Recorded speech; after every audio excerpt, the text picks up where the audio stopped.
Bharatiya Janata party ने हर वर्ग के लोगों को दुखी किया है। आज खेती बर्बाद हो गई, किसान के सामने संकट पैदा कर दिया। कहने को तो भारतीय जनता पार्टी लगातार ये बात कह रही है कि जो कानून हैं उन कानूनों से किसानों को लाभ मिलेगा, लेकिन पूरे देश के किसान चाहते हैं कि सभी कानून वापस हों, क्योंकि उन कानूनों से उनका हित नहीं होता।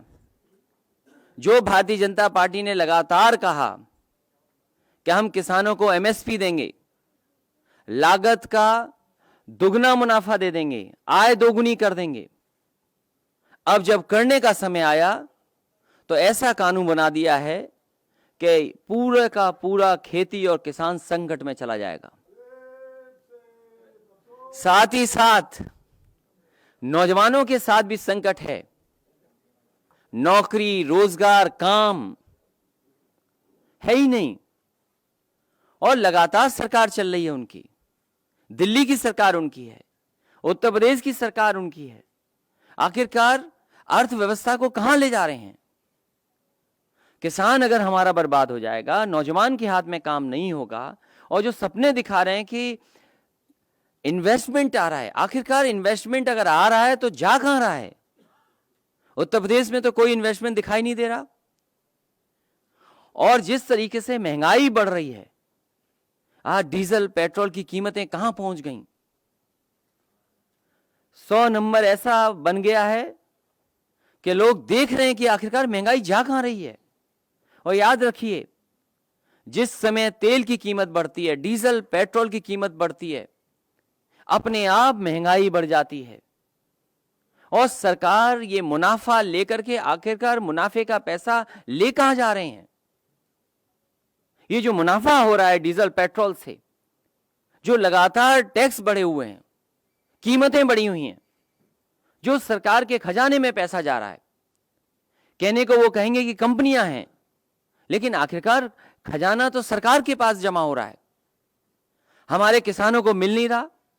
धान 900-1100 रुपए में खरीद गया, मक्का की कोई कीमत नहीं मिली, आलू अभी आ रहा है उसकी कोई तैयारी नहीं है, यूरिया महंगी, खाद महंगी, जरूरत के सब सामान महंगा। तो आखिरकार सरकार इस मुनाफे को ले कहां जा रही है? और फिर अर्थव्यवस्था कहा कि हम $5 ट्रिलियन इकोनॉमी की करेंगे। आखिरकार कहां है वो? हर चीज बेची जा रही है। और याद रखना, जब बेची जाएगी चीजें तो जो संविधान हमें अधिकार देता है, उन संविधान के अधिकारों को भी सरकार छीन रही है। अगर हर चीज प्राइवेट हो जाएगी तो जो संविधान ने हमें अधिकार दिया है नौकरी का, वो आखिरकार नौकरी रोजगार कहां मिलेगा हमें? और फिर दिल्ली की सरकार कहती थी हम $5 ट्रिलियन इकोनॉमी की बना लेंगे, उन्हीं की नकल करते करते उत्तर प्रदेश की सरकार बोलने लगी हम $1 ट्रिलियन इकोनॉमी बनाएंगे। अब बजट पेश होने जा रहा है, उत्तर प्रदेश की जनता देखेगी कि आखिरकार ये जो सपना दिखाया था उत्तर प्रदेश को $1 ट्रिलियन इकोनॉमी का, उस सपने को बजट के माध्यम से कितना पूरा कर रहे हैं। और इतना अपमान किसी सरकार ने नहीं किया होगा जितना भारतीय जनता पार्टी की सरकार कर रही है। चाहे हमारे किसान भाई हों, गरीब हों, मजदूर हों, नौजवान हों, मुसलमान भाई हों, हर एक को सरकार अपमानित कर रही है। पॉलिटिकल लोग हैं उनको अपमानित कर रही है। इसी आंदोलन में जो लोग निकल करके आए, 10,000 से ज्यादा कार्यकर्ता हैं उत्तर प्रदेश में समाजवादी, उनके ऊपर झूठे मुकदमे लगे हैं, लीडर्स को अपमानित कर रहे हैं। कोई वर्ग नहीं बचा जो अपमानित इस सरकार में ना हो रहा हो। और कैसी ठोको नीति चल रही है। जो पुलिस कह दे रही है, एक बार पुलिस ने कह दिया, वही सरकार मान ले रही है, वही बीजेपी कह रही है। क्या हाथरस में क्या नहीं हुआ? बदायूं में एक मां के साथ क्या नहीं हुआ? आज 3 बहनें, जो 2 तो जिनकी जान चली गई, एक बचेगी नहीं बचेगी, बड़ा सवाल है। उन्नाव में लगातार घटनाएं हो रही हैं। आखिरकार दोषी कौन है इसका? जिम्मेदार कौन है? जब सरकार पुलिस को खुली छूट दे देगी तो यही होगा। बेहतर से बेहतर चीजें दी पुलिस को, सब इस सरकार ने बर्बाद कर दिया। बेहतर इंतजाम हुए थे वो बर्बाद कर दिए। इसलिए मैं सभी जो समाजवादी पार्टी में आज शामिल हो रहे हैं, मैं उनका स्वागत करता हूं, बधाई देता हूं। उनके आने से हम सबका मनोबल तो बढ़ ही रहा है, हमारी पार्टी के एक एक कार्यकर्ता का मनोबल बढ़ रहा है। इसलिए ऐसे लोगों का बहुत बहुत स्वागत करता हूं, क्योंकि नाम लेना संभव सबका नहीं है। बड़ी सूची है, बड़ी सूची है, ज्यादा लोग आए हैं, मैं सबका नाम नहीं ले पा रहा हूं, लेकिन सबका मैं स्वागत करता हूं। और विशेष स्वागत आर.के. चौधरी जी का करता हूं। विशेष स्वागत है हमारे तिलोई के सभी नेताओं का जो महत्वपूर्ण जिम्मेदार हैं पदों पर, उनका भी, सलोन का भी। मैं ये पहले भी पार्टी में थे और फिर पार्टी में आ गए, तो ऐसे बहुत सारे साथी हैं जो कहीं ना कहीं चले गए थे, अब दोबारा समाजवादी पार्टी में आ रहे हैं। मुझे खुशी इस बात की है कि अब बूथ लगातार हम लोग ज्यादा जीतेंगे। जब ज्यादा कार्यकर्ता होंगे, ज्यादा नेता पार्टी में होंगे, चाहे बड़ी जगह पहुंचे न पहुंचे, लेकिन बूथ पे लड़ने वाले हमें कार्यकर्ता नेता मिल रहे हैं, ये सबसे खुशी की बात है। बहुत बहुत बधाई सभी लोगों को। एक मिनट, आप लोग बैठिए, आप लोग बैठिए। आईपी सिंह जी, एक मिनट रुक जाना, एक मिनट रुक जाना।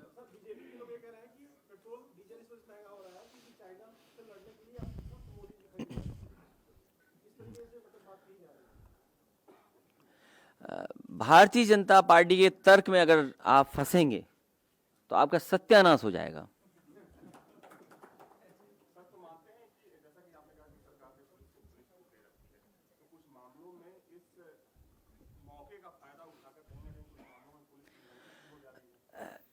जौनपुर की घटना आपको पता होगा। जौनपुर की घटना जो हुई है कि पुलिस ने पिटाई की, और जब पुलिस को पता लगा कि अब ये बच नहीं सकता, इसकी जान जा सकती है, तो सुबह तड़के अस्पताल में फेंक करके चले गए। और बाद में क्या हुआ? उस नौजवान की जान चली गई। ये केवल एक घटना नहीं है उत्तर प्रदेश में। उत्तर प्रदेश में सबसे ज्यादा कस्टोडियल डेथ हुई हैं, सबसे ज्यादा फेक इनकाउंटर अगर कहीं हुए तो उत्तर प्रदेश में हुए हैं। उसके लिए जिम्मेदार कौन है? क्या राजधानी में नहीं हुई घटनाएं? राजधानी में हत्याएं नहीं हुई? राजधानी लखनऊ में हत्या हुई और दिखावे के लिए एक इनकाउंटर दिखा दिया। क्या सही अपराधी का इनकाउंटर हुआ कि नहीं हुआ? क्या सरकार नहीं जानती कि कौन पीछे था उसके? तो सरकार चिन्हित कर करके अन्याय भी कर रही है, अपमानित भी कर रही है लोगों को। और ये पहले दिन से हो रहा है इस सरकार में, क्योंकि जिस तरीके से पूरे उत्तर प्रदेश में सरकार बनते ही फेक इनकाउंटर का सिलसिला शुरू हुआ था। कौन नहीं जानता? बुलंदशहर में घटना हुई, नोएडा में इनकाउंटर का जो एडमिट था वो भाग गया छोड़ करके। और देखिए यूपी पुलिस की निशाना देखिए कहां लगता है केवल। और फिर उस सरकार के मुख्यमंत्री जिनके ऊपर मुकदमे थे, कोई आप में बैठा हुआ पत्रकार साथी कह सकता है कि नहीं थे मुकदमे? क्या उम्मीद करोगे आप इस सरकार से? और ये पहली सरकार है जो उद्घाटन का उद्घाटन करती है, शिलान्यास का शिलान्यास करती है और एमओयू का एमओयू करती है। एक कदम और आगे चले गए हैं। सरकार ऐसी है जो उद्घाटन का उद्घाटन करती है, शिलान्यास का शिलान्यास करती है, एमओयू का एमओयू कर रही है। अरे कम से कम अपने एमओयू तो उठाते जो खुद ने एमओयू किए थे। 4 लाख करोड़, 5 लाख करोड़, आखिरकार कहां है वो पैसा? क्या जमीन पे पहुंचा वो पैसा जो इन्वेस्टमेंट के वादे किए गए थे? बड़ा बड़ा डिफेंस कॉरिडोर के लिए न जाने कैसे कैसे हवाई जहाज, हेलीकॉप्टर इसी लखनऊ में गोमती के किनारे लाए गए थे। जब जरूरत थी भारतीय जनता पार्टी को अपने आप को शोकेस करने के लिए, तो गोमती का नजारा क्या बनाया था? आपसे किसी से छिपा नहीं है। क्या नजारा बनाया था? झूठा फंसाना, झूठे मुकदमे लगाना, संस्थाओं को पीछे छोड़ देना। ये तो कांग्रेस पार्टी को भी पीछे छोड़ दिए हैं।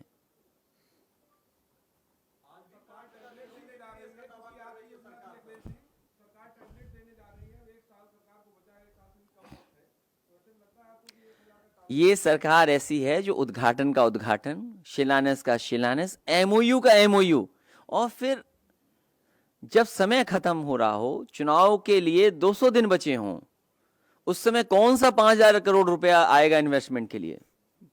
आज जब हम और आप बैठे हैं, तो अगर हम तारीख सही निकालें तो जनवरी के महीने में चुनाव घोषित हो जाएंगे। बरसात का महीना निकाल दो, चुनाव के 2-3 महीने निकाल दो, तो कितने दिन बचे हैं? 2 महीने पंचायत में चले जाएंगे, तो क्या बचा है समय?